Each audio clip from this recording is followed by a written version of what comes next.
Obligations des salariés et employeurs en matière de sécurité.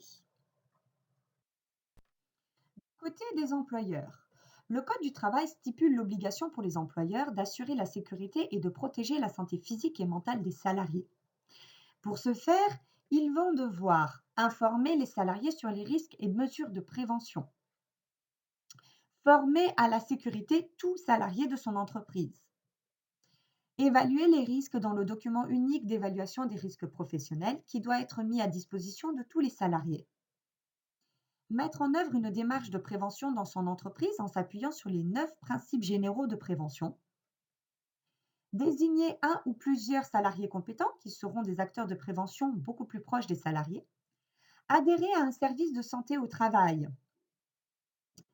Dans le cas où un salarié ne respecte pas les consignes de sécurité ou en cas de faute grave à son poste de travail, l'employeur peut appliquer des sanctions disciplinaires, voire même un licenciement. Les salariés.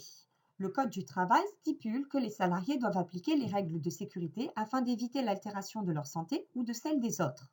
Ce qui signifie que les salariés ne doivent en aucun cas se mettre en danger en ne respectant pas les règles de sécurité.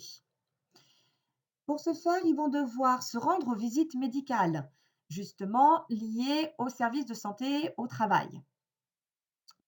Ils doivent suivre toute formation de sécurité auquel l'employeur les a conviés. Et ils doivent respecter et appliquer toutes règles de sécurité du règlement intérieur. Ça signifie que dans les fiches de poste, il va y avoir un certain nombre d'équipements professionnels, d'équipements de protection individuelle ou de protection collective qu'il faut absolument respecter et mettre.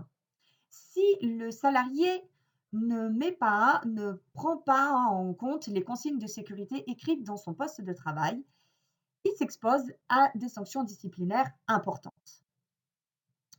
En cas de danger grave ou imminent, le salarié va pouvoir effectuer ce qu'on appelle le droit d'alerte. Attention, le droit d'alerte, ça signifie en fait qu'il faut qu'il prévienne obligatoirement son employeur. C'est seulement quand il aura fait ça qu'il va pouvoir quitter son poste, ce qu'on appellera le droit de retrait.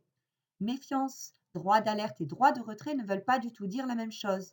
Le droit d'alerte est une obligation, tandis que le droit de retrait reste un droit.